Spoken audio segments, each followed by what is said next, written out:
tell you, my job, my work is never done. So, apparently, Mick Foley has had something to say to The Undertaker and Kane, I guess, about the election or whatever. So, I guess he's on Batista's side, I would assume. Let's see here.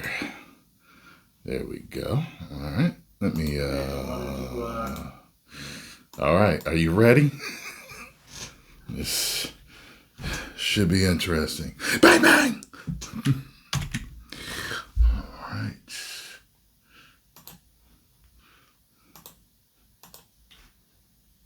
So, Mick, you wanted to talk about the election?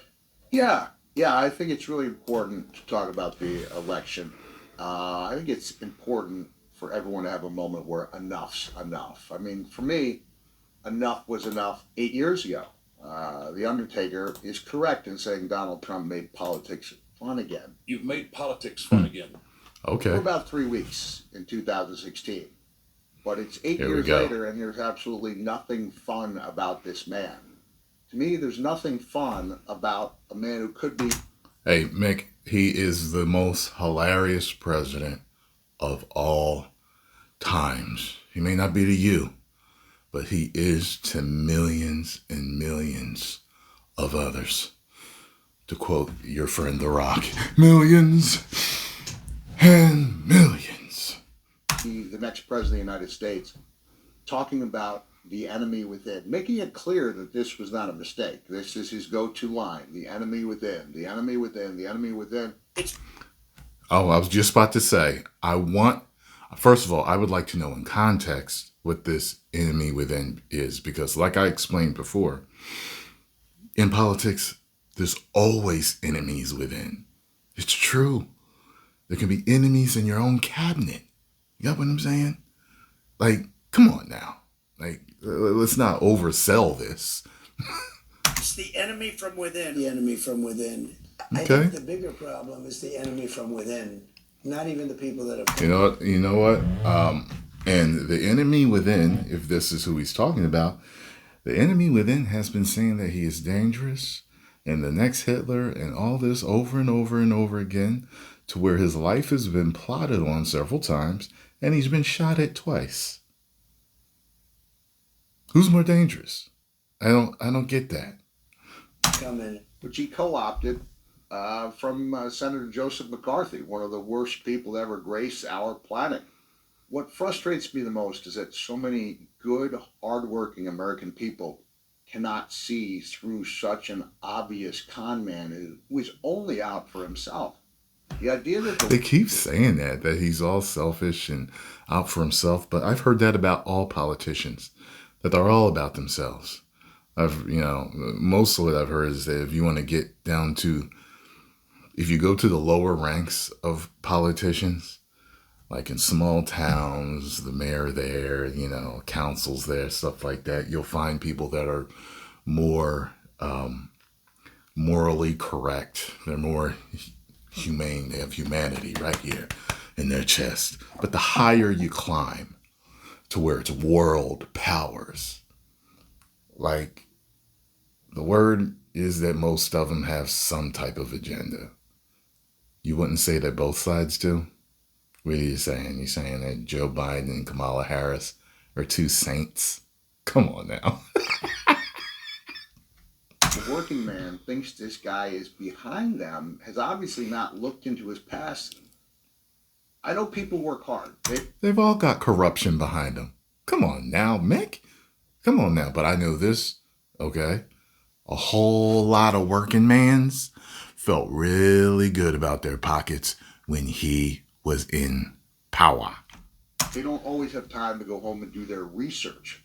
But instead of tuning into your favorite news station of choice, look up the data. See how many times Donald Trump has failed to pay his contractors and workers over the last 30 years. It's in the hundreds. He claims it's because they didn't do good work. This coming from a guy who claims he only hires the best people. I claim he's screwing over the working man. Now that's he said, she said. That stuff does happen. Sometimes you try to hire the best and you get effed over. Come on now. We know all about WWE. Sometimes the absolute best talent is hired, right? Sometimes they F over Vince. Vince is known as the best in the business. Sometimes Vince is the one that F's them over. Sometimes it's he say, she say. Sometimes there's hard proof to a lot of this stuff. But I mean, you're gonna say he didn't pay his workers, okay? Well, a lot of people are gonna say, well, he paid me. Maybe he did that in the past. Okay, maybe he did, maybe he didn't. But I know this: he got me paid. Kevin Nash today told me a story about going into the venue that used to be the Taj Mahal, mentioning Trump's name and seeing the bartender roll his eyes. And the bartender told a story about his father was an electrical contractor, worked hard his whole life to build up that business. And then when Trump did not pay him for the work he did in the Taj Mahal, and the man was unable to fight it because he didn't have the resources. And why the hell was his son still working for Trump then? Wouldn't you leave? Let me tell you something. If I am working for a man that F's over my father, there is no way I will be working for that man. Okay? All right? Talking about Jersey, right? Taj Mahal. I know very much about Jersey, and my entire life, I have never once had a problem finding a job. Ever. Ever. Come on now. Trump knows that the people, honest, hardworking contractors, don't have the resources to fight him in court. And he bankrupts them. Their dreams disappear. That's not standing up for the working man. Words are cheap, and he lies almost every time he opens his mouth. But you know what he's not lying about? When he talks about coming after the enemy within. The enemy within. Who is that? It could be anyone. So Mick doesn't even know who they are. What I assume they are, just from the clips that I've seen, are the people that are inside the government that are making things worse for the people, or maybe even Trump himself. The people that are against us becoming great again. That's what I'm assuming. I need you guys to send me these clips of the enemy within so I can understand the context. I don't remember ever hearing him say that. Why do they keep saying, like, he's talking to you, America? He's saying you're the enemy. Ah.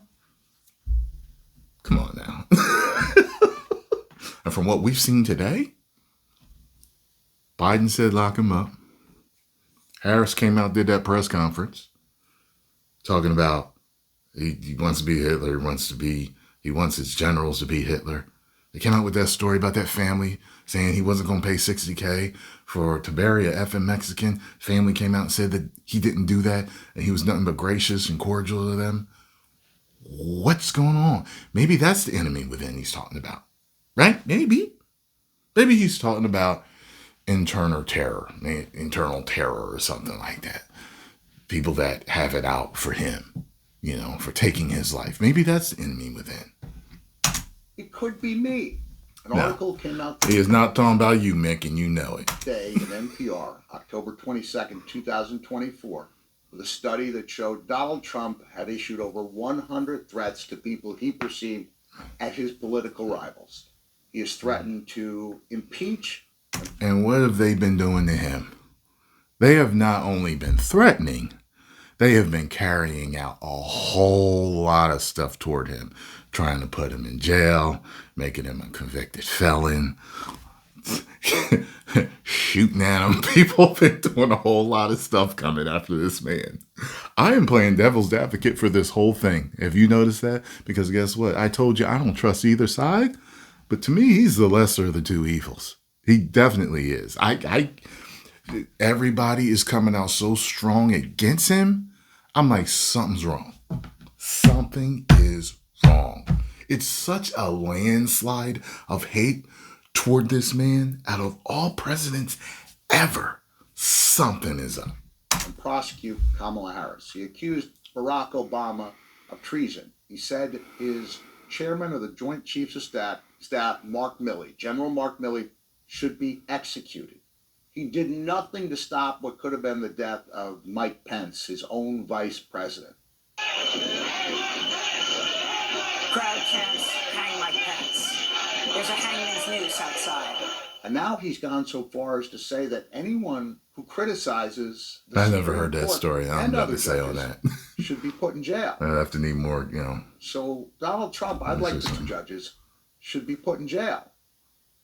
So Donald Trump, that's not I'd like right. to talk No. directly to you. I don't agree with Are you that. Put me in jail for criticizing your Supreme Court? Because I'm going to have to see that, read that in is a context. disgrace to the Supreme Court. I think Samuel Alito is a horrible person who doesn't belong on the highest court in the land. I don't think Brett Kavanaugh's interview in front of the Senate would have landed him a job as a dishwasher, let alone serving in the Supreme Court for life. I mean, I'm so scared that I was thinking about calling you a douchebag in this interview, and then I thought, that's a pretty strong word. Trump might come after me, and I made the decision not to call you a douchebag, even though you are one. Vote for Kamala Harris. Get the hell out of here, Mick. Mick, you're fired. Get the hell out of here. Post comments down below. Let me know what you all think. I'm being quiet because Scarlo's sleeping. 10 million subscribers.